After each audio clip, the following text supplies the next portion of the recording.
सबक का दूसरा पद लेकर उपस्थित हूँ, ठीक है ना।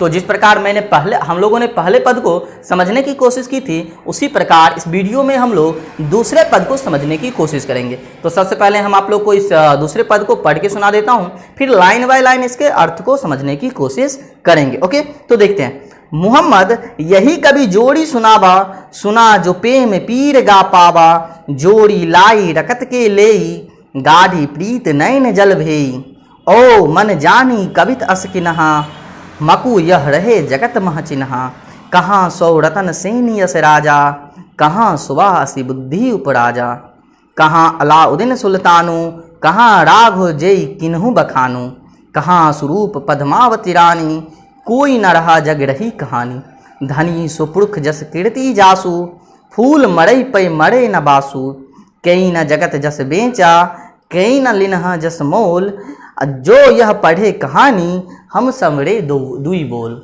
ओके, तो चलिए, ये तो हमने इसके जो कविता पाठ है, जो पद का है, उसमें हमने पढ़ा।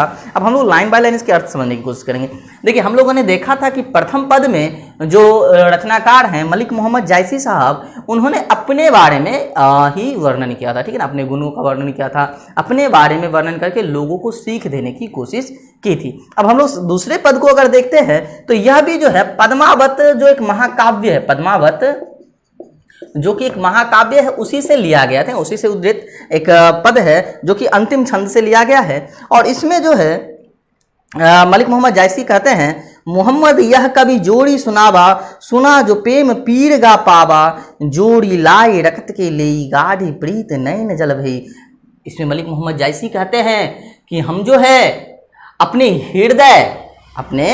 हृदय की लय बनाकर, अपने हृदय कि रक्त की लेई बनाकर, अपने आंसू जल से सींच कर, क्या कह रहे हैं हम, ये जो प्रेम कथा है। देखिए, जो सूफी परंपरा के जो कवि होते थे, जो सूफी परंपरा कवि होते थे, वो अपनी रचनाओं में प्रेम को ही जो है महत्व देते थे। वो ज़्यादातर जो है अपनी रचनाओं में प्रेम के बारे में ही वर्णन करते थे, ठीक है ना। और उस समय की जो प्रेम होती थी वो अलौकिक प्रेम होती थी। वह प्रेम जो होता था वो चेहरे से नहीं होता था, वो प्रेम जो होता था उस प्रेम का अलग ही मतलब होता था। अभी के ज़माने में वाली जो प्रेम की हम बात बिल्कुल नहीं करें, ठीक है ना। तो इसमें जो कवि हैं वो कह रहे हैं कि मैं आप लोगों के लिए जो है एक प्रेम कथा जो मैं भी वर्णन करने जा रहा हूँ, इसे अपने हृदय के रक्त की लेई बनाकर जोड़ने की कोशिश किया हूँ, और उसे जो है अपने आंसू जल से, अपने आंसू से सींचने की कोशिश किया हूँ, उसे सींचा हूँ। आगे कहते हैं, और मन जानी कवित अस किन्हा, मकु यह रहे जगत म चिन्हा। क्या कहते हैं, जगत में कुछ नहीं रहता है, सब कुछ नश्वर है, सब कुछ खत्म हो जाता है। दुनिया में बस आपके कर्म का, आपके दुनिया में बस आपके कर्म का चिन्ह ही बच जाता है। अगर आप अच्छे कर्म करते हैं तो आप जाने जाते हैं, अन्यथा दुनिया में क्या करती है, भूल जाती है। आगे कह रहे हैं, कहाँ सो रतन सेन यस राजा, कहाँ सुवासी बुद्धि उपराजा, कहाँ अलाउद्दीन सुल्तानु, कहाँ राघव जे किन्हु बखानु, कहाँ स्वरूप पद्मावती रानी, कोई ना रहा जग रही कहानी। क्या कह रहे हैं, कहाँ है वो रतन सेन यस राजा, कहाँ है वो राजा रतन सेन। आगे कह रहे, कहाँ वो सुवासी बुद्धि उपराजू, कहाँ है सुआ, और कहाँ है अलाउद्दीन सुल्तान, जैसे अपने आप पर घमंड था, अपनी शक्ति पर घमंड था। और कहाँ राघव जे किन्हु बखानु, और राघव कहाँ है जो मलिक कफूर के सामने जाकर के इनकी पद्मावती जो थी उनकी सुंदरता का वर्णन किया था। कहाँ है, कोई नहीं रहा ना। कहाँ रही स्वरूप पद्मावती रानी, कहाँ रही अब पद्मावती रानी, वो भी नहीं रही। मतलब इस दुनिया में कोई भी अमर होके नहीं आता, सबको एक ना एक दिन इस दुनिया में मरना है, ठीक है ना। मरना, मृत्यु जो है वो परम सत्य है, कोई नहीं रहता है। बस हमारे द्वारा किए गए अच्छे बुरे कर्म जो है ना, वही इस दुनिया में कहानी बनकर रह जाते हैं। समझ रहे हैं ना हमारी बात को। तो वही ये बात कह रहे हैं। देखिए, दरअसल पद्मावत, अगर आप लोग पद्मावत के बारे में अगर जानते हो, नहीं तो पद्मावत एक मूवी भी आई है, उसे भी आप देख सकते हैं। इसमें जो है ना रतन सेन और पद्मावती, इन दोनों के बीच की जो प्रेम कहानी होती है, तो इसके बीच में जो है ना ये अलाउद्दीन आ जाते हैं, ठीक है ना। तो इस प्रेम को जो है त्रिकोणा बना देते हैं, ठीक है ना। ट्रायंगुलर लव, जैसे करण जौहर के फिल्म में आप लोग को देखने के लिए बराबर मिलता होगा, ठीक है ना। उसी प्रकार की स्टोरी बन जाती है, ठीक है ना। बीच में एक तीसरा टपक जाता है। तो ये कह रहे हैं इसके एक स्टोरी में हम लोग नहीं जाएंगे ना, तो वीडियो काफी बड़ी हो जाएगी। फिलहाल हम इसके अर्थ को समझने की कोशिश करेंगे। तो कहाँ सो रतन सेन यश राजा, कहाँ सुआ से बुद्धि उपराजा, कहाँ अलाउद्दीन सुल्तानो, कहाँ राघोजे किन्हु बखानो, कहाँ स्वरूप पद्मावती रानी, कोई ना रहा जग रही कहानी। देखिए क्या कह रहे हैं कि ना वो रतन सेन रहे, ना वो सुआ रहा, ना ही अलाउद्दीन रहा, और ना ही राघव रहा, और ना ही वो स्वरूप पद्मावती रानी रही। कोई नहीं रहा, जग में क्या रह गया, बस उनकी कहानी रह गई।